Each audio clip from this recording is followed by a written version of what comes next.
Samsung recently warning দিয়েছে যে বিশ্বজুড়ে র্যামের শর্টেজ আরও বাড়বে।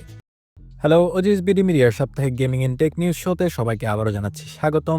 প্রতিবারের মতোই সাথে আছে আমি মুনাদ। তো চলুন শুরু করা যাক।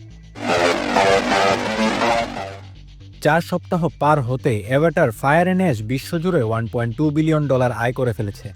যদিও মুভিটি নিয়ে শুরুতে অনেক মিক্সড রিয়াকশন ছিল, কিন্তু গত 4টি উইকেন্ডে এর ইনকাম এটিকে ভুল প্রমাণ করেছে। তবে প্রশ্ন হচ্ছে, মুভিটি কি শেষ পর্যন্ত $2 বিলিয়ন মাইলস্টোনে পৌঁছাবে?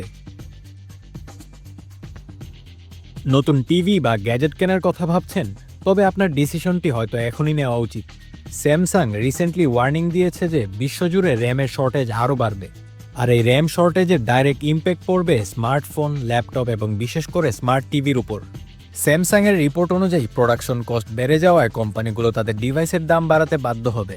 2026 সালের মাঝামাঝি সময়ে এই ক্রাইসিসের প্রভাবটি সবচেয়ে বেশি দেখা যেতে পারে। তাই বাজেটের মধ্যে শখের ডিভাইসটি পেতে চাইলে দেরি না করাই ভালো। ইউবিসফটের জনপ্রিয় দ্য ডিভিশন 3 নিয়ে বড় নিউজ দিলেন সিরিজের এক্সিকিউটিভ প্রডিউসার। গেমটি ডেভেলপমেন্টের এমন এক পর্যায়ে আছে যেখানে এটি একটি ম্যাসিভ প্রজেক্ট হতে যাচ্ছে।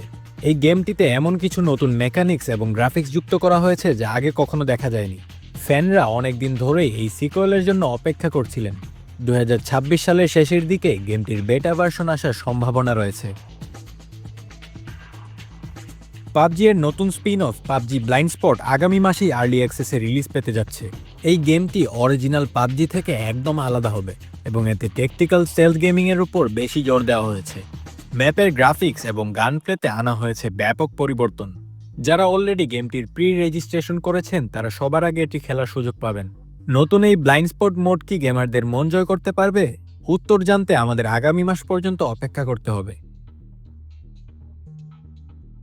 তো আজ ছিল এই পর্যন্তই। আমাদের নিউজ এপিসোডগুলো ভালো লেগে থাকলে অবশ্যই আমাদের পেজে ফলো করবেন আর আমাদের ইউটিউব চ্যানেলটি সাবস্ক্রাইব করে রাখবেন। সাথে থাকার জন্য ধন্যবাদ।